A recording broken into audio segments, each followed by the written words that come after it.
ירושלים, ההורגת את הנביאים וסוקלת את השליחים אליה. כמה פעמים חפצתי לקבץ את אדונייך, את הניגולת, המקבץ את עדתוכיה, התחת כנפיה, ולא רציתם. הנה ביתכם מנטש לכם, ואני אומר לכם, מעתה לא תראו עד שתאמרו, ברוך הבא בשם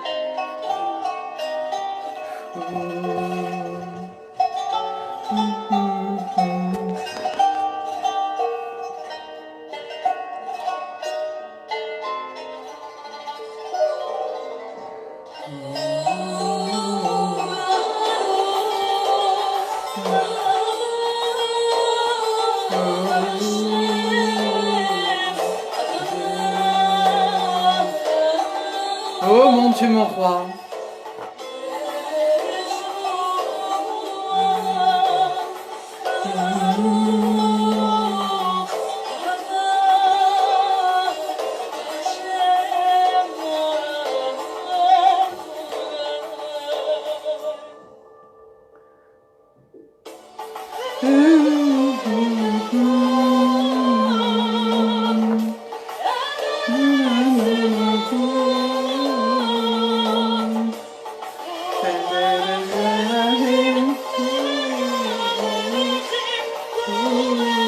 Israël. Alléluia. J'attends que quelques personnes se connectent. Prophète Tabitha Esther, Église Corps du Christ, Sardoine, Paris, France. Un peu de louange.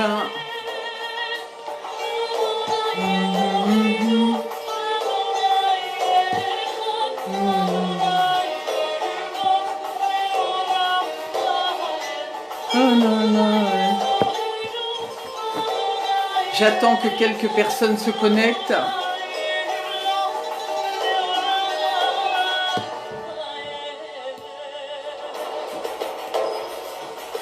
Israël, alléluia. La terre de mon père. La terre de nous tous.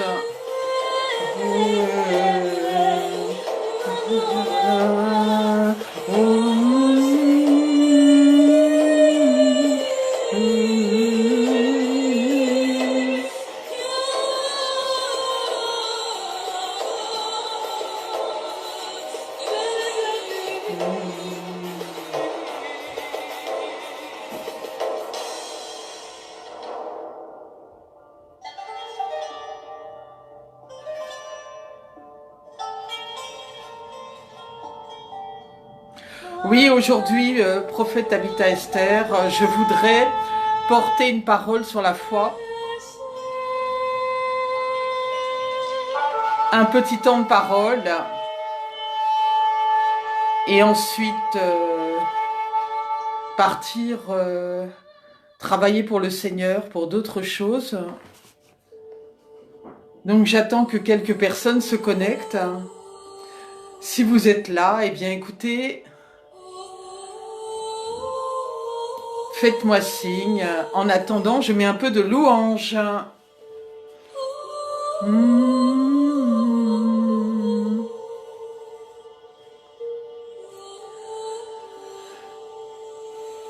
Si vous me recevez, eh bien, faites-moi signe.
je vais pas tarder à vous donner ce petit temps de parole.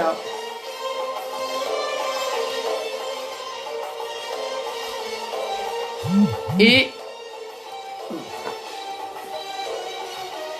les personnes arriveront sur le chemin.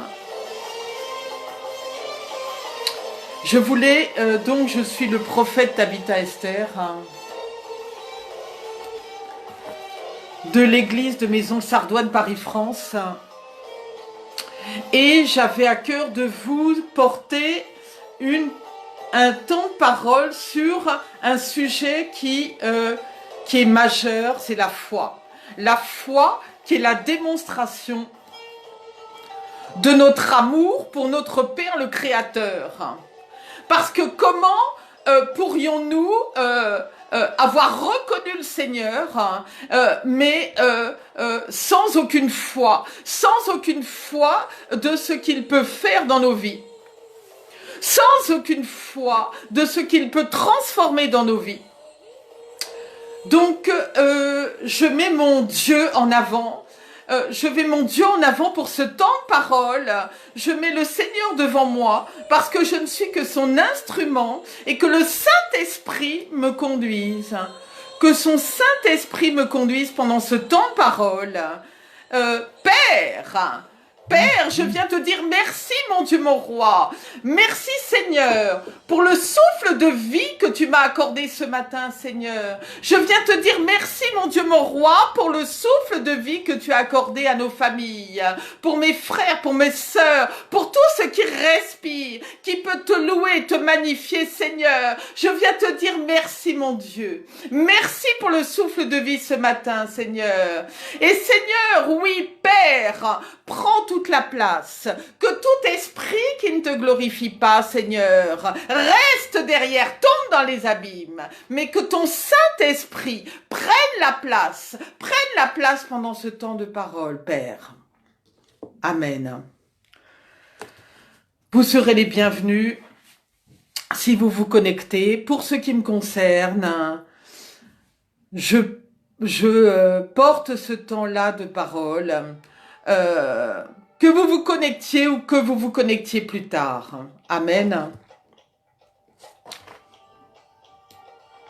Oui, la foi est la ferme assurance, premièrement, que Dieu va agir pour notre bien et selon la requête que l'on aura formulée. Oui, parce que quand on a la foi, on sait que ce que l'on va demander nous est déjà accordé au nom du Seigneur Jésus-Christ de Nazareth. La foi est premièrement le degré de croyance en notre Dieu, notre degré d'amour et d'intimité pour lui. Parce que la foi rejoint l'amour. La foi rejoint l'amour que nous avons pour le Dieu créateur. Si nous croyons en notre Dieu, nous savons qu'il va agir. Si nous croyons à notre Dieu, c'est parce que nous l'aimons, nous l'adorons. Et nous savons qu'il va intervenir dans notre vie.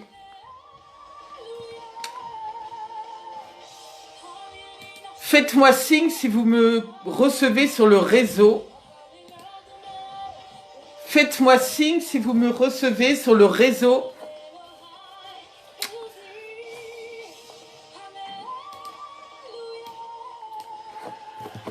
Lorsque tu n'avais pas reconnu le Seigneur, tu voulais voir avant de croire. Tu voulais voir les choses se produire dans ta vie avant de croire. Mais le Seigneur te dit de croire avant de voir. Nous ne sommes pas des saint Thomas. Donc, le Seigneur te dit, crois seulement et tu verras. Le Seigneur dit dans la parole de Jean 11, verset 40, crois et tu verras ma gloire. Crois seulement. Le Seigneur qui était dans la Bible, qui était avant, est toujours aujourd'hui et sera toujours demain. Le Seigneur est vivant et ressuscité. Il est ressuscité au 3e jour. Le Seigneur est vivant. Donc ce qu'il a fait hier, il le fera aujourd'hui, il le fera demain.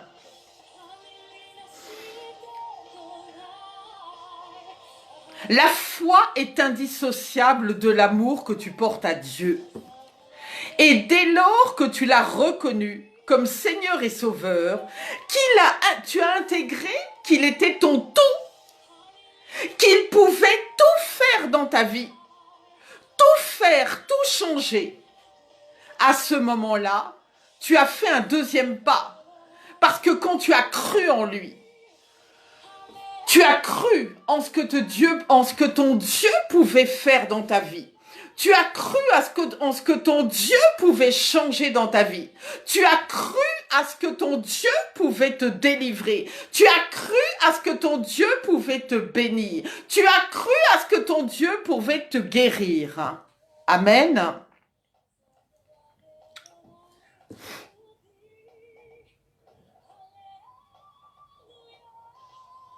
Ainsi, tu as reconnu Dieu. Donc, tu l'as reconnu. Mais quelle est ta mesure de foi? Et est-ce que cette mesure de foi va rester intacte jusqu'à son retour? Cité de délivrance, soyez bénis, soyez bénis. La foi, c'est ce que je viens de citer. C'est ton intimité avec Dieu, avant toute autre chose. Mais tu dois aspirer à la foi véritable, pas une foi vacillante. Tu crois fermement en ton Père. Tu crois qu'il pourra transformer tout ce qui doit l'être dans ta vie. Tu crois qu'il pourra transformer tout ce qui doit l'être pour ta postérité. Tu crois que Dieu pourra agir dans tous les domaines de ta vie avec une ferme assurance, même si tu ne vois pas les choses changer immédiatement. Tu sais que ton Dieu va agir. Tu sais qu'il va le faire instantanément. Tu sais qu'il va le faire prochainement. Mais tu sais que ton Dieu va agir parce que tu as un grand degré de foi dans ton Dieu. Pourquoi tu as ce grand degré de foi? Parce que tu l'adores en esprit et en vérité. C'est la foi que tu vas avoir en ton Dieu qui va déterminer l'aboutissement de ta croyance en Dieu. C'est cette foi-là. C'est cette foi-là qui va être déterminante. Si tu n'as pas foi en ce que tu fais, en ce que tu dis, dans tes prières, tu ne seras pas agréable à Dieu. Tu ne seras pas agréable à Dieu et tu vas attrister le Saint-Esprit. Donc vraiment, ta foi, c'est ton degré d'amour et d'intimité avec Dieu. Amen.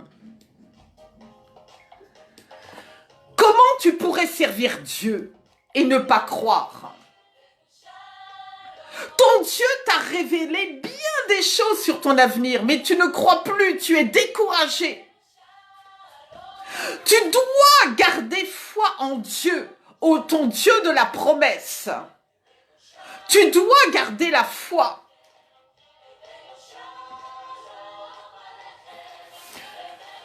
Shalom, ma sœur Valérie Clotilde Gaba. Je ne sais pas dans quel pays tu es.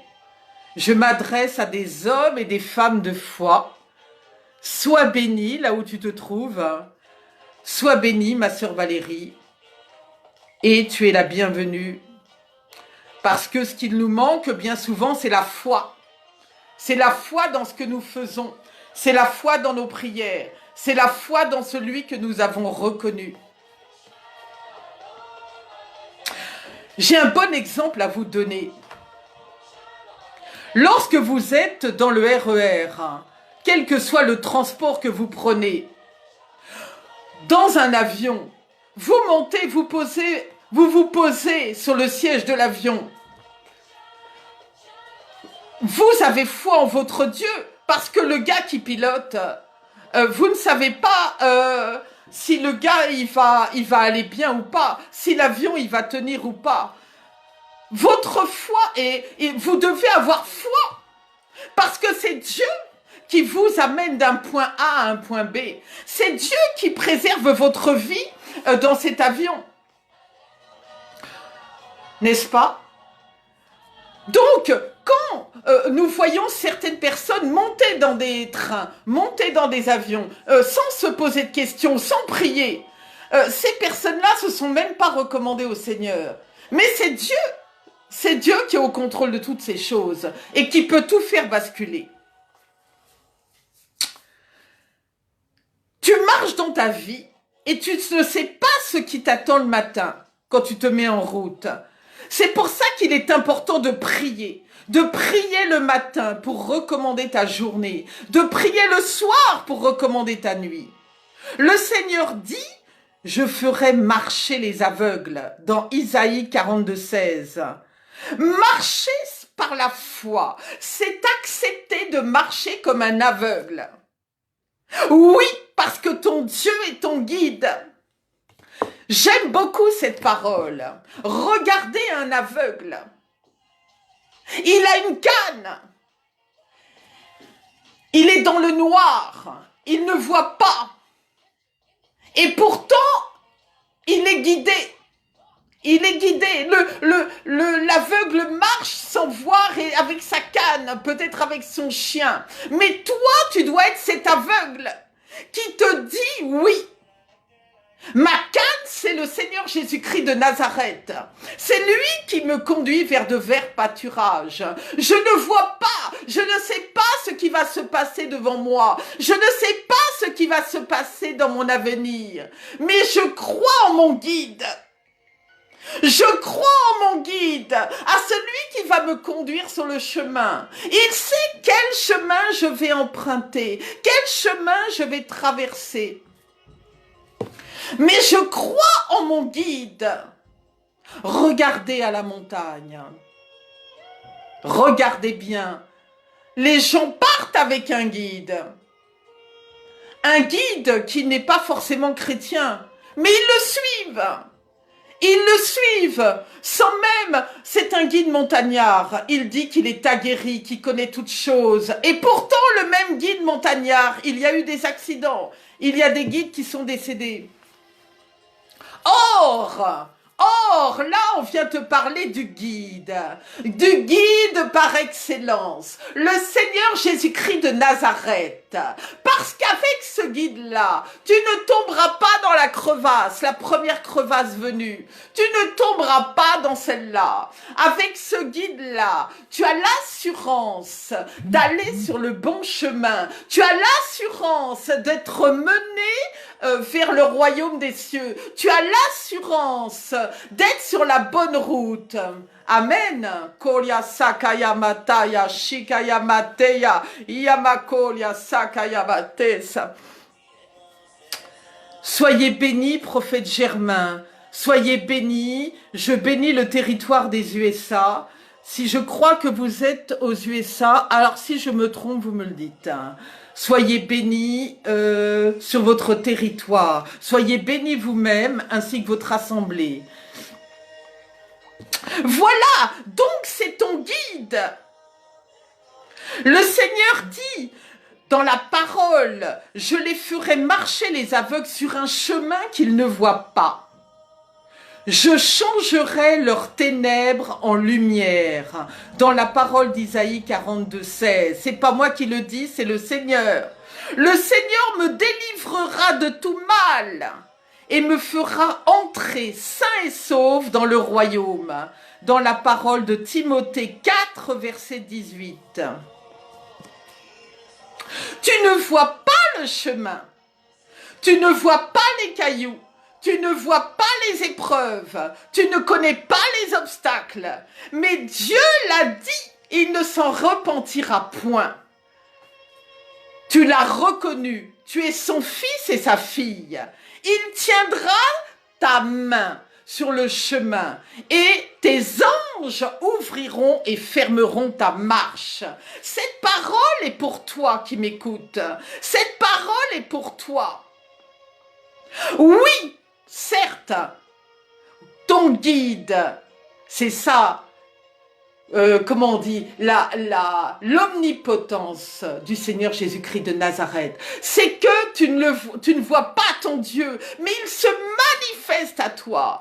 Ton Dieu se manifeste à toi par des signes, par des différentes manières, dans les Écritures. Ton Dieu se manifeste.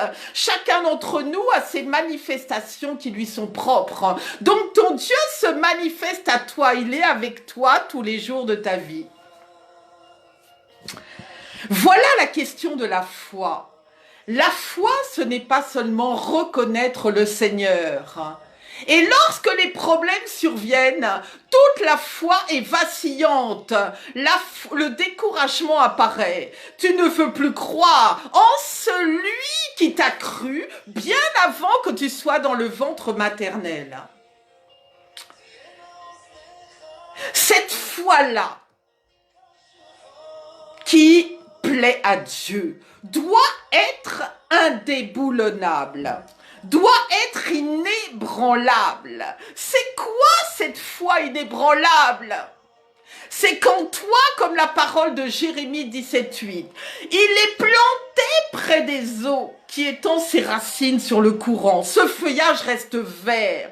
Toi qui es cet arbre-là, qui a des racines plantées dans la foi et le Seigneur Jésus-Christ de Nazareth. Même s'il y a un problème qui survient dans ta vie, même si la maladie apparaît, même si les problèmes de finances apparaissent, même si tu te retrouves au chômage, même si tu te retrouves dans la disette, quel que soit le problème, toi tu es cet arbre enraciné. Tu es cet arbre enraciné. Et même s'il y a des séismes, même s'il y a des courants d'eau, parce que les courants d'eau peuvent être des courants très forts qui peuvent t'emporter, mais toi tu ne seras pas emporté. Tu ne seras pas emporté. Tu ne seras pas emporté, tu ne sécheras pas, ton feuillage restera vert, tes branchages resteront verts, tes racines seront, parce que tu es enraciné dans le Seigneur Jésus-Christ de Nazareth, Kolia Sikaya, Shikaya Batoya Sekelebe Shikelaya. Voilà la foi, la vraie foi. La foi, ce n'est pas la foi quand tout va bien. La foi, c'est la foi quand tout va mal ou quand il y a un énorme problème. C'est ça la foi. Combien de personnes dans la Bible ont prouvé leur foi? Prenons l'exemple d'Ézéchiel et quand il a soufflé dans ses os. Mais cet homme, ce prophète, savait quelle était son investiture. Il a soufflé dans ses os. La vie a repris. La vie a repris. La vie s'est faite chair. La vie s'est faite chair. Parce qu'il a cru. Il a cru en soufflant que la vie allait se faire chair. J'aime l'histoire de ce prophète-là. Donc, combien Daniel, quand il est rentré dans la fosse au lion, qui d'entre nous aurait cette foi aujourd'hui de rentrer dans la fosse au lion et de se dire que le Seigneur Jésus-Christ de Nazareth nous protège dans cette cage-là? Qui d'entre nous? Est-ce que notre foi irait jusque-là? Quel est le degré de notre foi? La femme au père de sang, cette femme qui a bravé, vous connaissez l'histoire, qui a tenu le pan de la robe du Seigneur Jésus-Christ de Nazareth et qui a cru en sa guérison, qui a cru en son père, en se disant mon père mon Père va me délivrer de la maladie, va me guérir. Elle a cru en ce Père-là. Elle s'est dit qu'en touchant son manteau, elle serait guérie. Même son ombre passant dans les rues, les gens étaient guéris. Amen, amen. Vraiment, vraiment, j'aime parler du Seigneur. Parce que ce qui était hier, je vais remettre un petit temps de louange. Parce que ce qui était hier et encore aujourd'hui, parce que tu dois vraiment... comment est ta foi? Ta foi est-elle intacte? La foi que tu avais en reconnaissant le Seigneur Jésus-Christ, ta foi, elle est où aujourd'hui? As-tu gardé le même degré de foi?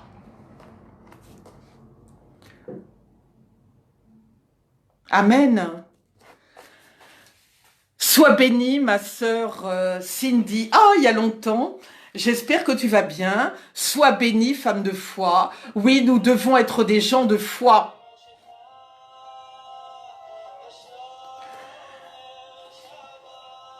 Tu sais que Dieu va accomplir. Tu fais, tu crois, tu attends. Amen. Regardez aussi. C'est par la foi qu'Abel offrit un sacrifice plus excellent que Caïn. C'est par la foi qu'Enoch fut enlevé et qu'il ne vit point la mort. Dans Hébreux 11:5, c'est par la foi que Noé construisit l'arche. Et Noé trouvera grâce aux yeux de l'Éternel. Voilà, nous devons expérimenter cette foi-là, cette foi véritable. Je viens parler à des personnes dans la prière. Très souvent, quand je suis dans la prière, quand je me mets en prière pour quelqu'un, j'ai la foi que son problème est résolu à la fin de ma prière. J'ai la foi. C'est mon Dieu qui fait ces choses. Moi, je ne suis qu'un instrument. Mais j'ai foi en mon Dieu. Je sais que Dieu va agir.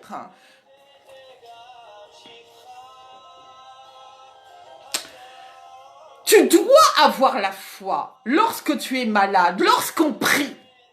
Tu dois savoir, tu te dire, voilà, j'ai la foi, oui, peut-être j'ai ces symptômes, peut-être je suis malade, peut-être, mais je suis déjà guéri. Mon Dieu m'a déjà guéri. Vous savez, le Seigneur éprouve notre foi. Et il éprouve notre foi.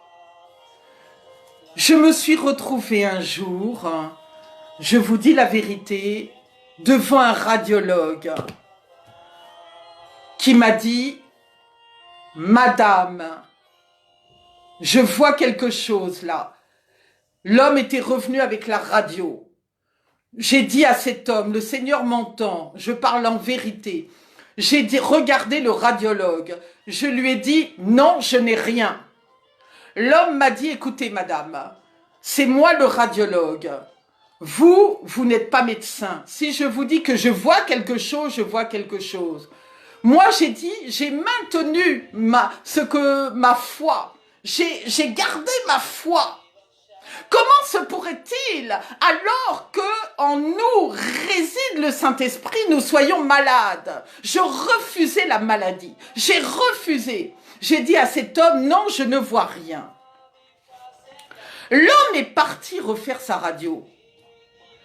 Et moi, pendant ce temps, j'ai prié en langue. J'ai invoqué le sang de Jésus. J'ai invoqué Dieu. J'ai invoqué son sang. Je suis restée paisible. J'ai attendu.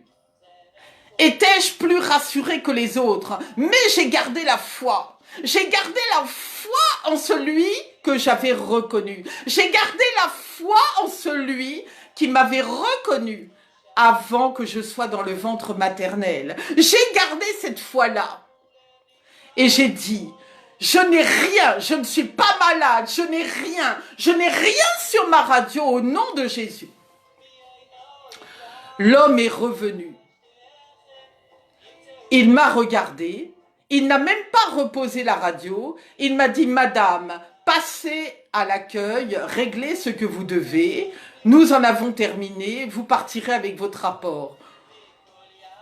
Au revoir, monsieur. Au revoir, docteur. Merci.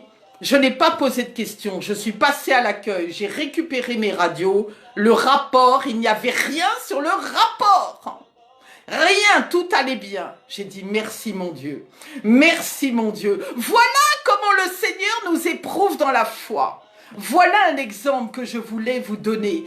Comment le Seigneur nous éprouve dans la foi. Parce que ma foi aurait pu être vacillante à ce moment-là. J'aurais pu vraiment perdre le contrôle, énormément m'inquiéter. Mais j'ai gardé la foi. J'ai refusé la maladie. J'ai refusé à ce que le diable voulait me dire sur ma vie. J'ai refusé. Amen.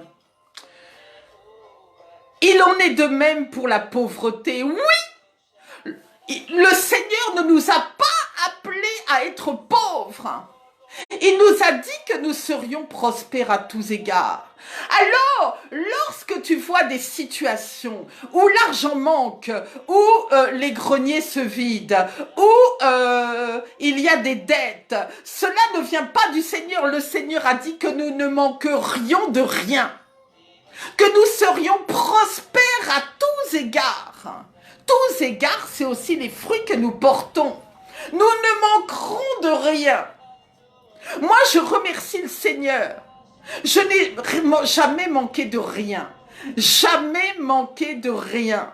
Le Seigneur a toujours pourvu à tous mes besoins. Et je lui dis merci. Je lui rends grâce pour le toit que j'ai, pour la nourriture que j'ai, pour le travail que j'ai. Oui, le Seigneur n'a jamais permis à ce que je ne manque de rien. Et le Seigneur m'a montré ce que t'est la prospérité. Il m'a montré cela un jour. Il m'a fait une démonstration de ce qu'était la prospérité. Donc nous prions un Dieu prospère. Et la foi, que si tu as un problème, quel qu'il soit, de sécheresse financière, de sécheresse de stérilité, quelle que soit la sécheresse, tu as un Dieu prospère. Ton Dieu ne t'a pas appelé à être pauvre.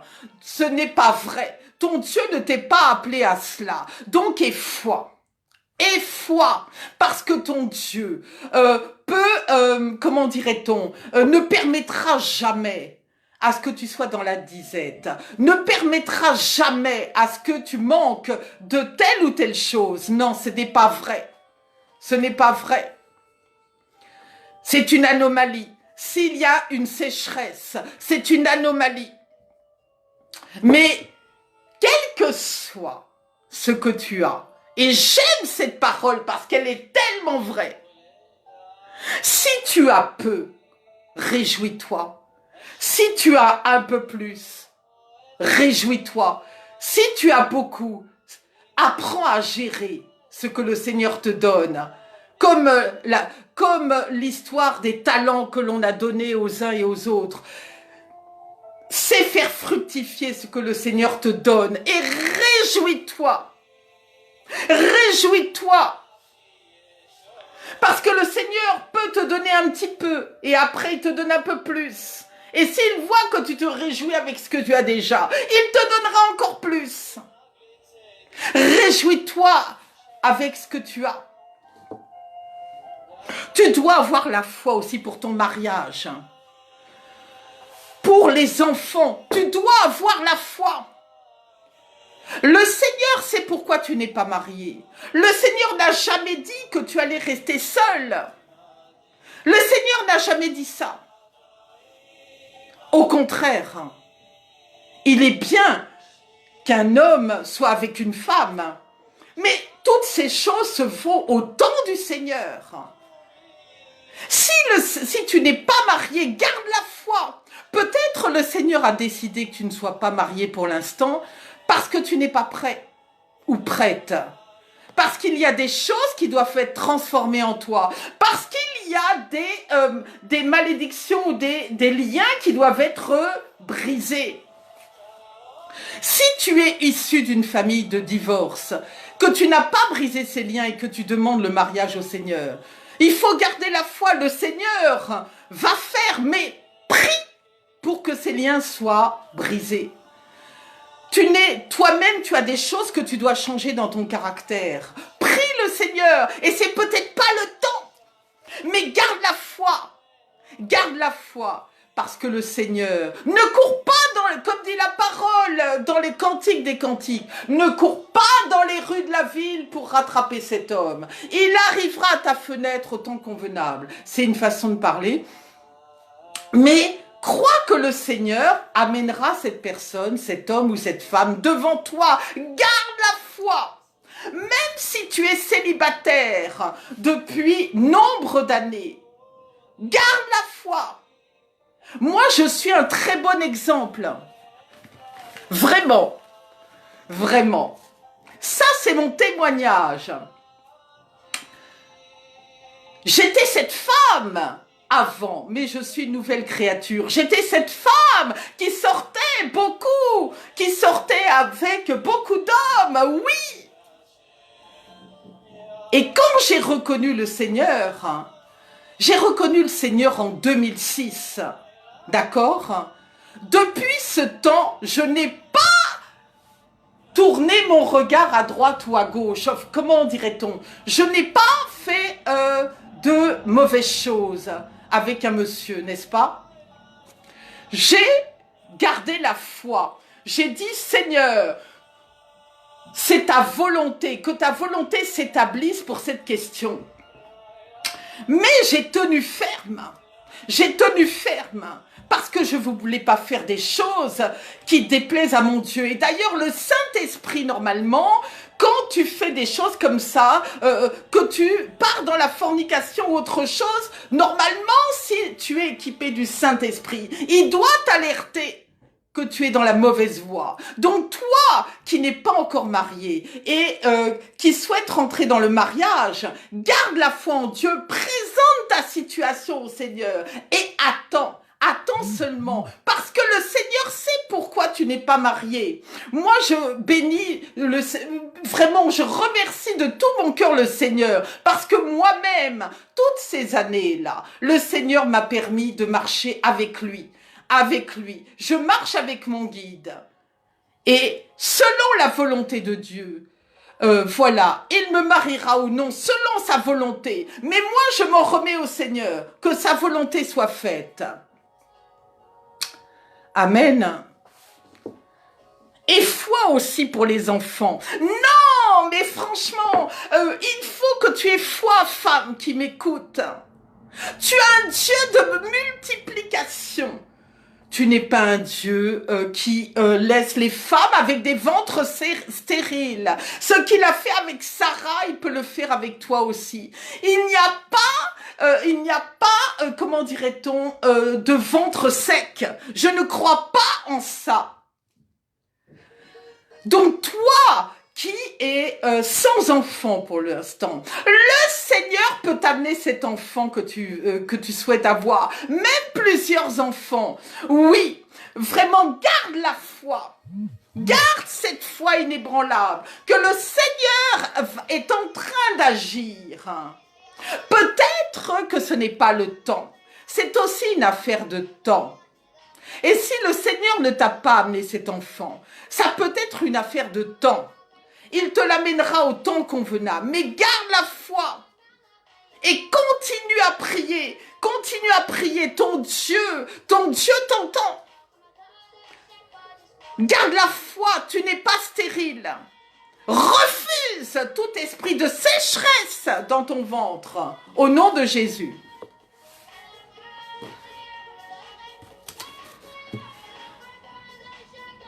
Tu dois avoir foi aussi.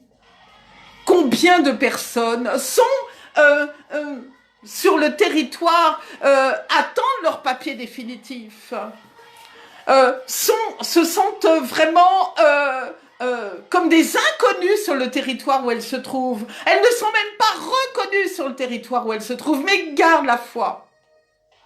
Garde la foi. Parce que le Seigneur sait très bien que s'il t'amène sur tel ou tel territoire, le Seigneur sait très bien que si tu dois rester sur ce territoire, il te fournira les papiers qui vont avec. Il te fournira la sécurité dans ta demeure. Il te fournira la demeure. Il te fournira des connexions. Si telle est la volonté, que tu restes sur le territoire où tu te trouves. Mais garde la foi, continue à prier. Parce que si c'est la volonté de Dieu, que tu restes sur la France ou que tu restes ailleurs, tu ne seras pas expulsé au nom de Jésus. C'est Dieu qui déplace les hommes d'un point à un autre. Donc garde cette foi ferme, garde-la. Je viens parler aussi aux personnes concernant leur ministère. Combien aujourd'hui, quelquefois, ont l'impression que rien ne se passe dans leur ministère, que ça ne va pas. Mais il faut laisser le Seigneur agir avec chacun d'entre nous, selon notre feuille de route propre. Peut-être que ce que tu fais dans ton ministère est pas ce que le Seigneur attend. Aussi, tu tournes en rond. Peut-être que c'est un temps où le Seigneur, avant de t'envoyer, t'équipe. Alors, pendant ce temps d'équipement, tu as l'impression que tu ne fais rien. Mais le Seigneur t'équipe. Et un jour, il t'envoie. Donc, ceux qui ont des ministères, vraiment, moi, je fais partie de ceux-là. Patienter, calmement, au calme, paisiblement. Il y a un temps pour chaque chose. Il y a un temps pour être appelé par le Seigneur. Il y a un temps d'appel. Il y a un temps de, comment dirait-on, où le Seigneur travaille sur nous, où le Seigneur nous équipe. Et il y a un temps où le Seigneur nous envoie. Il faut garder la foi et il faut t'accrocher à la prophétie. Si la prophétie tarde, attends-la. Attends-la. Elle se réalisera assurément. Attends-la.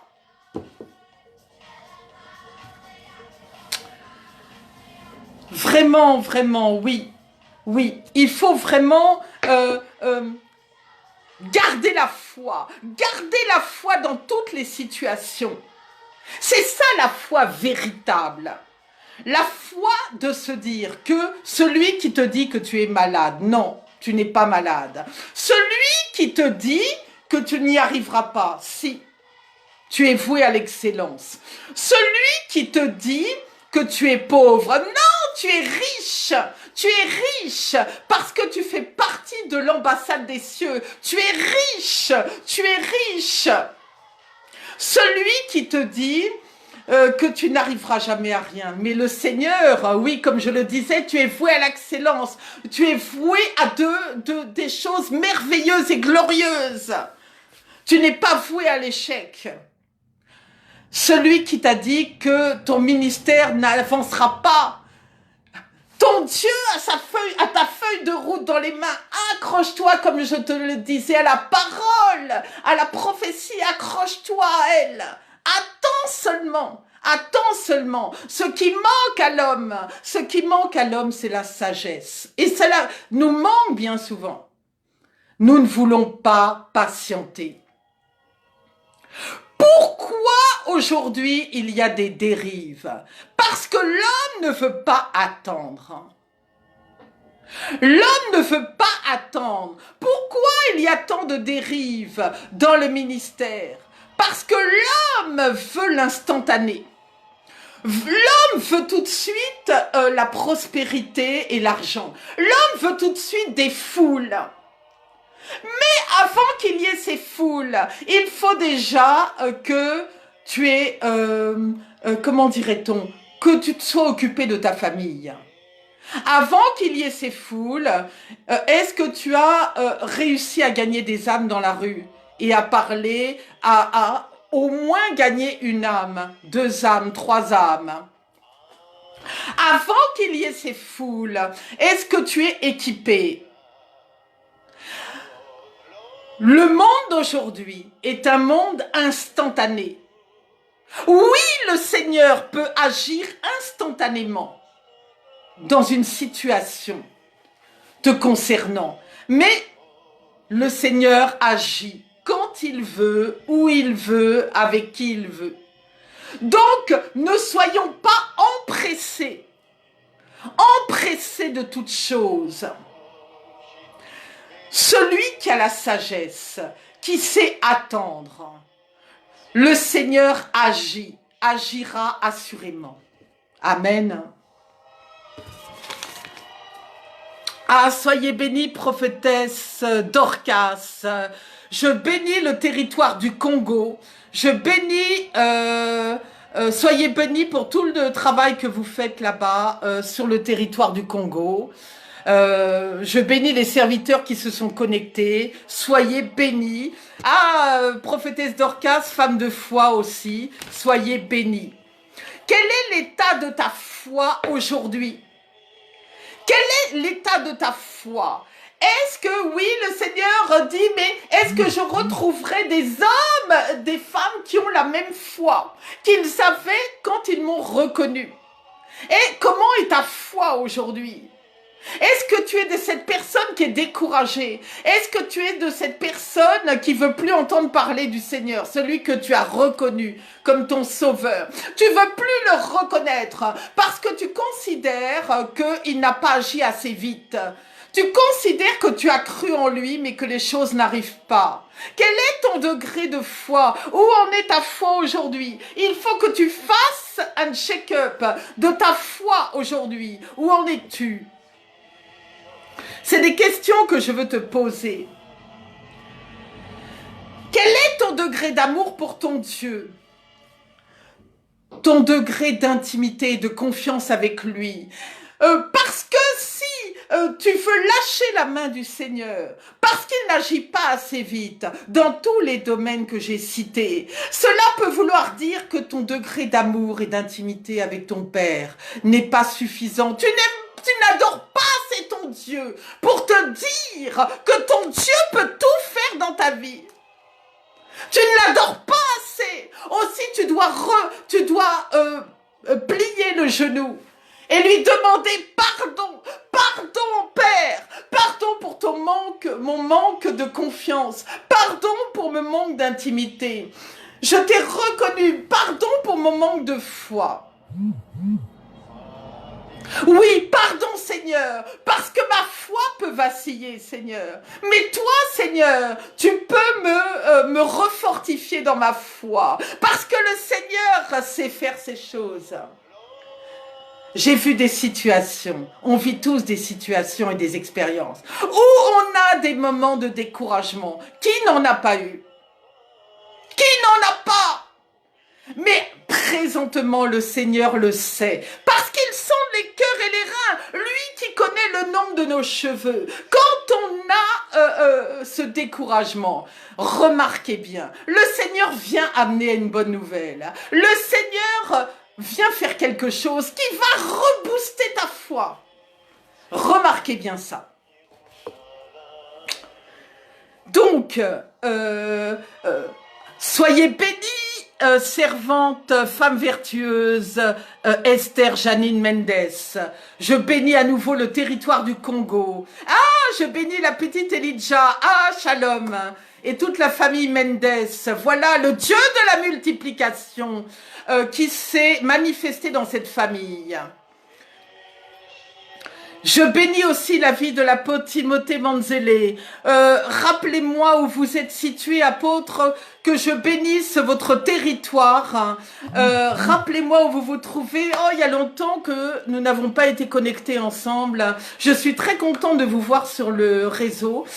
Soyez bénis, apôtre Timothée Manzele. Rappelez-moi votre territoire vraiment, parce que j'aime bénir les territoires. As-tu l'assurance que Dieu va faire? Parce que la question est là. Quand je prie pour les gens en prière, vraiment, ceux qui m'écoutent, ceux que j'ai eus en prière, je ne les nommerai jamais, c'est confidentiel. Les personnes que j'ai en prière le savent, j'ai la foi. Je sais que leur problème va être réglé. J'ai la foi. J'ai la foi dans mes prières. Pourquoi j'aime autant faire de la prière et de l'intercession? Parce que je sais que le problème de la personne va être réglé. Non pas par moi, mais par le Seigneur. Moi, je ne suis que son instrument. C'est le Seigneur qui va passer à travers moi pour guérir, pour délivrer, pour bénir. Alors j'aime ce travail. J'ai envie de pleurer même. J'aime le travail du Seigneur. J'aime le travail, c'est le plus beau métier du monde. C'est le plus beau métier. Je disais à quelqu'un, c'est le plus beau métier. Quand le Seigneur nous utilise pour aller guérir quelqu'un, quel plus beau métier! Quel plus beau métier! Quand le Seigneur nous utilise pour une guérison, une maternité, qu'une personne garde ses papiers, reste dans un pays, que cette personne avance dans son ministère, que se marie, quel plus beau métier! Il n'y en a pas d'autre que de servir le Seigneur. Il n'y en a pas d'autre. Vraiment, vraiment. Je sais d'où je viens. Je sais d'où je viens. Alors moi qui sais d'où je viens, vous connaissez pour la plupart mon histoire. Moi je sais d'où je viens, d'où j'ai été tirée, j'étais vouée à la mort. J'étais en hôpital tous les ans. J'étais vouée à garder un sac sur la tête. Vous connaissez mon histoire. J'étais vouée à la perdition, à la mort. Ma famille aussi. Mais Dieu m'a sauvée. Alors, je dois garder la foi dans celui qui m'a sauvé. Parce que s'il m'a sauvé, s'il a fait toutes ces choses, c'est parce qu'il a quelque chose à faire avec moi. Il a quelque chose à faire avec moi pour l'utilité commune. Ah, sois bénie, ma sœur, servante Yeshua Rachel, sois bénie aussi de toutes les bénédictions que le Seigneur a en réserve pour toi. Et n'oublions pas, oui, je sors quelques minutes, oui, la servante Yeshua a un programme pour que nous prions pour toutes les nations. N'oublions pas, elle rappellera son programme, n'oublions pas ce programme-là, parce que c'est très important de prier pour les nations aujourd'hui. Je faisais cette parenthèse. Es-tu cet arbre solide, qui ne va pas être emporté à tout vent de doctrine? C'est quoi les vents de doctrine? C'est quand tu croises une autre religion, musulman, bouddhiste, que sais-je. Moi, je suis là pour prier pour eux, je ne les condamne pas, pour qu'ils reviennent vers le Seigneur. Mais lorsque tu vas rencontrer une de ces personnes, ne vas-tu pas repartir avec et dans ces fausses doctrines?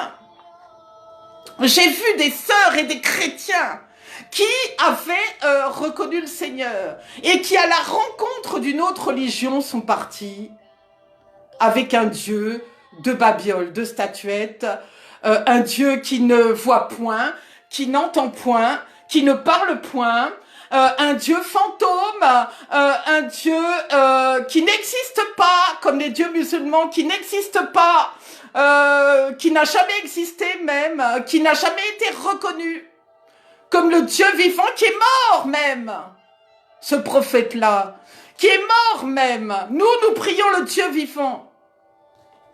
Donc, est-ce que tu es toujours enraciné avec le Seigneur Jésus-Christ de Nazareth? Est-ce que tu n'es pas enraciné avec un Dieu de babiole, un Dieu de statuette, un Dieu qui n'existe pas, avec un prophète mort qui n'existe même pas et pour lequel on construit des mosquées?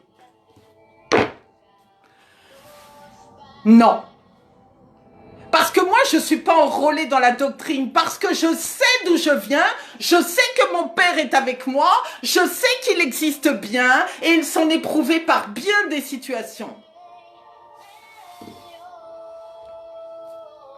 Donc, comment pourrais-tu, le Dieu qui t'a sauvé de la mort et de la maladie, lui dire au revoir, je te laisse? Comme ça, brutalement. Mais Dieu est miséricordieux. Il n'est pas comme nous les hommes. Ah oui, les hommes, on est très vite jugés et jetés dans les abîmes. Mais Dieu nous pardonne, pardonne, parce que tout ce qu'il veut, c'est qu'on le reconnaisse en esprit et en vérité, et qu'on reste accroché à lui. Donc il pardonnera. Si tu es parti dans une fausse doctrine ou avec des dieux de pacotille, le Seigneur te pardonnera, reviens tout simplement à lui et repens-toi. Le Seigneur ne juge pas. Le Seigneur ne va pas te punir. Le Seigneur te pardonnera. Mais fléchis le genou. Donc, où en es-tu aujourd'hui? Est-ce que tu as gardé la main du Seigneur? Ou est-ce que tu es devant une statue indienne ou je ne sais quelle statue encore? Qui vénères-tu? C'est quoi? Que fais-tu? Tu en es où? Il est bon de te poser la question pendant qu'il est encore temps de se la poser. Et je viens aussi, et d'ailleurs j'ai à cœur d'encourager tous ceux qui évangélisent. Parce que c'est le travail de chacun d'entre nous. Tu as la foi, mais tu es un porteur de foi.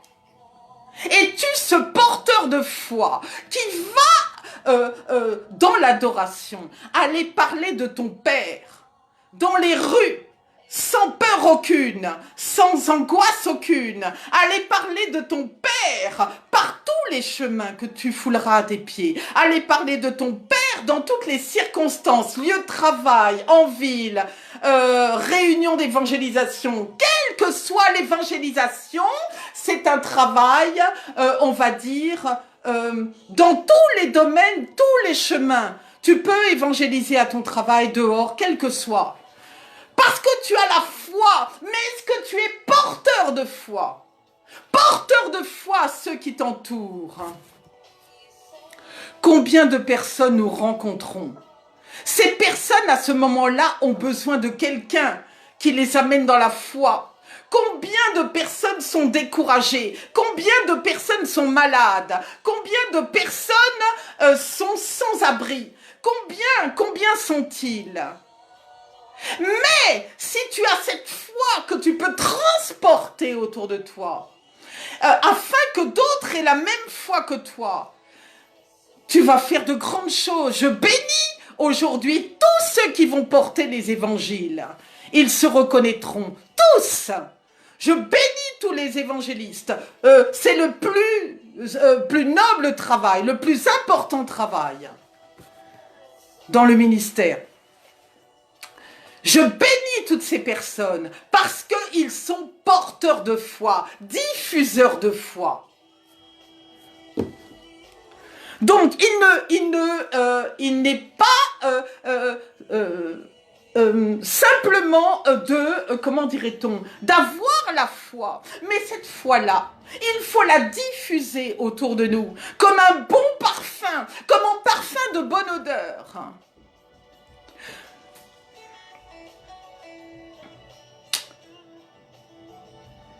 Quel est le degré, voilà, d'amour pour ton Dieu? Parce que quand tu adores ton Dieu, tu dis que tu l'adores. Mais que fais-tu au quotidien? Que fais-tu au quotidien pour parler de lui? Regardez les païens. Regardez-les. Et même, on va donner un exemple très simple, sans être païen. Quand tu as un nouveau, un ami, quelqu'un que tu aimes beaucoup, tu en parles à tout le monde. Quand tu as une nouvelle relation ou une relation naissante, sans avoir de mauvaises pensées, je précise bien, tu vas jeter. Le portable va être inondé d'appels téléphoniques. Tu vas appeler tout le monde. Bien sûr, tu es dans la joie, tu as une nouvelle relation, voilà, tu as un espoir en toi, peut-être que quelque chose va se passer, peut-être un mariage par la suite. Tu vas en parler à tout le quartier. Et je n'ai pas de mauvaise pensée non plus. Je ne parle pas pour un peuple ou un autre, tous les peuples confondus. Tu vas aller parler, parce que les Français, ils parlent beaucoup aussi. Hein. Tu vas aller parler partout où tu vas passer. Ton portable, tu vas y rester des heures.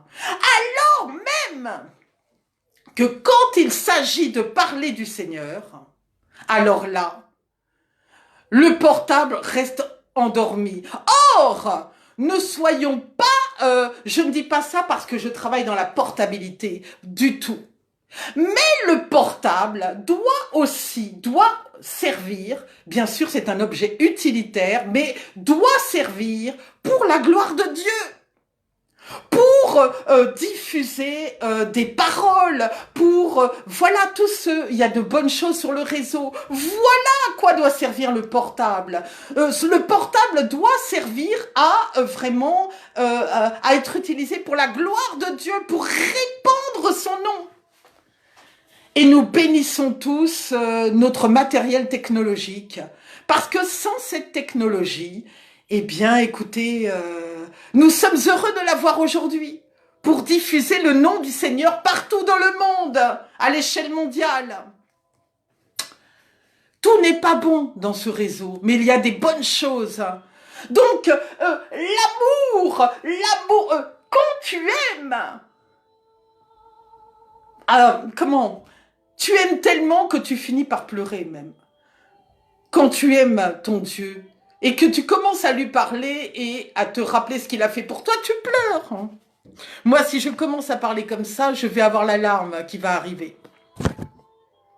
C'est sûr. Donc,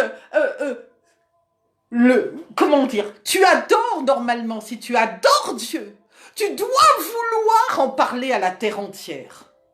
Tu dois vouloir colporter son nom à tout le monde avec joie. Pas avec crainte, avec joie. Tu dois avoir la foi que celui que tu rencontres sur ta route va te voir tellement heureux et épanoui. Il va voir en toi la lumière du Christ, parce que nous sommes des fils et filles de lumière, qu'il va vouloir avoir cette même lumière que tu as. Et même si cette lumière dérange, parce que dans l'évangélisation, les personnes prennent leur chemin. Le Seigneur continue son travail avec elles. Le Seigneur poursuit son œuvre. Toi, tu as semé. Continue à semer. Quand j'ai commencé, j'ai rencontré le Seigneur. J'étais découragée. Nous évangélisions beaucoup. Beaucoup d'heures d'évangélisation. Et j'étais découragée. Je me disais, Seigneur, j'ai parlé à cette personne, elle ne s'est pas arrêtée. C'était un échec pour moi. Mais maintenant, j'ai compris. J'ai compris ça. Quand la personne prend sa route, le Seigneur fait son travail avec elle. Moi, j'ai fait ce que je pouvais de mon côté. Sois béni, serviteur d'eau de Dieu Madiba. Oh, il y a longtemps qu'on ne s'est pas vu. J'ai eu la joie de te voir passer au culte de maison. J'ai pas repris les cultes de maison pour l'instant parce que le Seigneur m'a conduit autrement. Je verrai cela. Donc, vraiment, c'est ta foi et ton amour pour Dieu qui fait que ta foi se répand tout autour de toi. Oui, parce que tu dois être ce porteur de foi.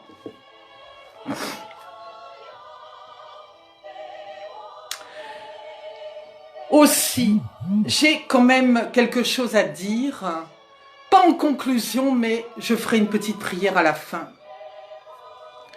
Quelle est ta perception de tout ce que je viens de dire aujourd'hui? Reviens en intimité avec le Seigneur. Renouvelle ton alliance avec lui. Reviens à ton premier amour. Si tu t'étais égaré dans des fausses doctrines, reviens vers ton Dieu. Reviens avec un cœur affermi vers ton Sauveur. Fais-lui confiance. Reviens vers ton Dieu. Reviens vers ce premier amour. Tous les autres dieux que tu as côtoyés ne t'apporteront rien.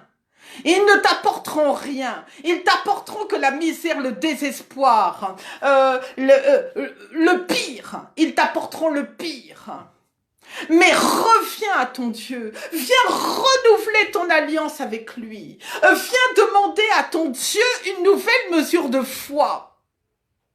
Si aujourd'hui, par les épreuves de la vie, par tout ce que tu traverses, tu es découragé, tu es déprimé, tu ne crois plus, présente-toi à ton Dieu afin qu'il te donne cette nouvelle mesure de foi dont tu as besoin, qu'il vienne te renouveler de cette foi que tu as perdue. Ton Dieu peut te délivrer. Ton Dieu peut te sauver. Ton Dieu peut te guérir. Ton Dieu peut te donner tes papiers. Ton Dieu peut faire avancer ton ministère. Ton Dieu peut te marier. Ton Dieu peut te donner des enfants. Oui, ce Dieu-là. Ce Dieu-là qui était, est et sera. Oui, ce Dieu est. La pierre qui a roulé au 3e jour. Dieu est ressuscité, il est vivant, il est vivant. Donc, adresse-toi à ton Dieu, afin qu'il renouvelle cette foi que tu as perdue en lui, par les épreuves de la vie. Et accroche-toi à la prophétie, à la parole qui t'a été donnée. Accroche-toi à elle et attends seulement avec sagesse son accomplissement. Je vais prier quelques minutes, vraiment pour tous ceux qui m'écoutent, tous ceux qui m'écouteront. Que cette parole les fortifie. Parce que vous savez, la foi, comme je le dis quelquefois, souvent, beaucoup en ont parlé. Mais ça fait du bien d'en reparler. Ça fait du bien. Ça fait du bien de refortifier à nouveau. Père, je prie pour tout ton peuple qui m'écoute ou qui m'écoutera, Seigneur. Père, nombreux sont ceux, Seigneur, qui ont perdu la foi. Qui ont perdu la foi. Parce que, Seigneur, ils n'ont pas vu l'accomplissement instantané de leur demande. Ils sont partis faire des faux dieux. Parce que, Seigneur, ils se sont découragés par les épreuves de la vie. Parce que, Seigneur, ils ne croient plus en toi. Ils se sont tournés vers des faux dieux, vers de la magie, vers des marabouts, vers des sorciers, se disant que ça irait plus vite et que leurs affaires seraient réglées plus vite. Or, Seigneur, ces gens-là sont tombés dans l'erreur, Père. Ils ont cru que les statuettes, les Bouddhas ou tout autre prophète mort allaient les délivrer. Et ils se sont trompés, Seigneur. Ils sont allés sur la mauvaise route. Père, ramène ton peuple, Seigneur. Ramène ton peuple à toi, Seigneur. Et que vraiment, Père, ils se repentent, que ce peuple se repente et qu'ils reviennent à toi de tout leur cœur et de toute leur force, Seigneur. Qu'ils reviennent à toi en esprit, en vérité, Seigneur, afin de dire que tu es le seul Dieu. Oui, Seigneur, tu peux agir instantanément parce que tu es le Dieu des miracles et des prodiges. Tu peux encore agir. Si tu as agi hier, tu agis aujourd'hui et tu agiras demain, Père. Agis avec ce peuple, Seigneur, qui est parti vers d'autres dieux. Agis avec ton peuple découragé. Agis avec ton peuple, Seigneur, qui ne croit plus en toi, Seigneur Jésus. Père, renouvelle ton alliance, Seigneur, et que ce peuple renouvelle l'alliance qu'il avait avec toi, Seigneur Jésus. Que ce peuple, Père, fléchisse le genou. Que toi qui m'écoutes, renouvelle ton alliance et fléchis le genou. Dis à ton Dieu que tu l'adores et que tu sais qu'il va agir. Si tu es parti sur de mauvaises choses, incline le genou et le Seigneur te pardonnera. Peuple, Les temps sont courts. Les temps sont courts. Qui le Seigneur trouvera-t-il à la fin? Qui aura encore la foi? Parce que les épreuves que nous traversons ne sont rien à côté de ce que les Écritures annoncent. Quelle foi trouvera le Seigneur à son retour? Quand il y a des séismes, quand il y a des virus, quand il y a des maladies, quand il y a des morts, quand il y a, quelles que soient des guerres, quel que soit ce qui se passe, quelle foi sera encore avec toi au jour du retour du Seigneur. Vraiment, Père, que tous ceux qui m'ont écouté, que tous ceux qui m'écouteront, Seigneur, viens mettre sur eux une nouvelle mesure de foi, Papa. Viens mettre sur chacun d'entre eux une nouvelle mesure de foi. Et que tous ceux qui sont découragés, d'une manière ou d'une autre, Seigneur, viens les relever, Papa. Viens relever celui qui est abattu, Seigneur. Viens relever celui qui est dans la détresse. Viens relever le peuple qui est dans cette situation, Seigneur. Ton peuple a besoin de toi, Père. Et vraiment, je te remets tout ton peuple, Seigneur. Étends ta main maintenant. Vous qui êtes derrière cet écran, qui écouterez plus tard, croyez en cette prière. Croyez, c'est la foi qui va déterminer ce que le Seigneur va faire. Si tu as quelque chose de précis, où tu attends, crois seulement. Crois seulement, reste quelques minutes. Prie ton Dieu, crois seulement que Dieu va agir et Dieu va faire. C'est ta mesure de foi qui va faire la différence. Crois seulement. Je viens te parler à toi qui m'écoutes. Crois seulement.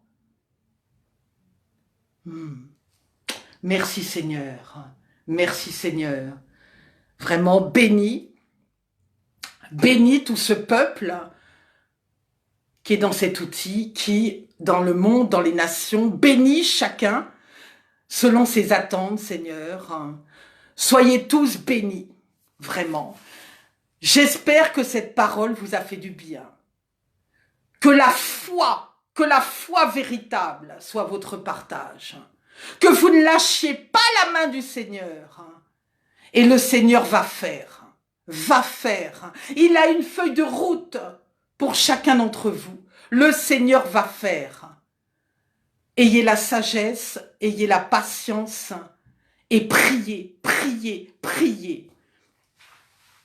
Comme je le dis souvent, vous pouvez me contacter pour la prière. Vraiment, le Seigneur agit. Le Seigneur agit dans la prière.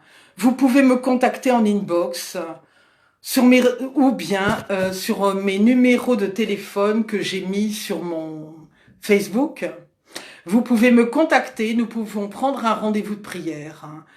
Et je prierai pour votre cas. Le Seigneur agit, il agira encore. Voilà, je vous souhaite à tous une divine journée. Divine journée dans la présence du Seigneur. Sois bénie, ma sœur Martine. Je bénis aussi les îles. Je bénis toutes les îles. Je ne sais plus si vous êtes en Corse ou dans les îles aux Antilles, ma sœur Martine, mais soyez bénis. Je bénis tous les territoires. Je bénis tous les territoires, vraiment. Tous les territoires. Prions pour les nations. Ne relâchons pas notre prière pour les nations, pour tout ce qui s'y passe. Et vraiment, prions avec ferveur. Prions avec ferveur pour toutes les nations aussi. Ne prions pas seulement pour nous, prions pour nos familles, prions pour nos pays respectifs, prions pour tout ce qui se passe. La prière, c'est la prière qui ouvre les portes, vraiment, et priez avec foi. Priez avec foi, parce que la prière déplace des montagnes. Priez avec foi. Priez. Frappez à la porte et vous recevrez. Priez, priez. Soyez tous bénis je vous aime tous. Si j'ai le temps, j'irai un peu évangéliser, je vais voir. Hein. Soyez tous bénis de toutes les bénédictions que le Seigneur a en réserve pour vous. Et la ligne de prière est ouverte à partir de 19h30. J'ai déjà un rendez-vous, mais la ligne de prière est ouverte à partir de 19h30 pour vos prières individuelles. Soyez tous bénis. C'était le prophète Tabitha Esther, corps du Christ, Église de Maison Sardoine, Paris-France. Shalom, je vous aime. Shalom.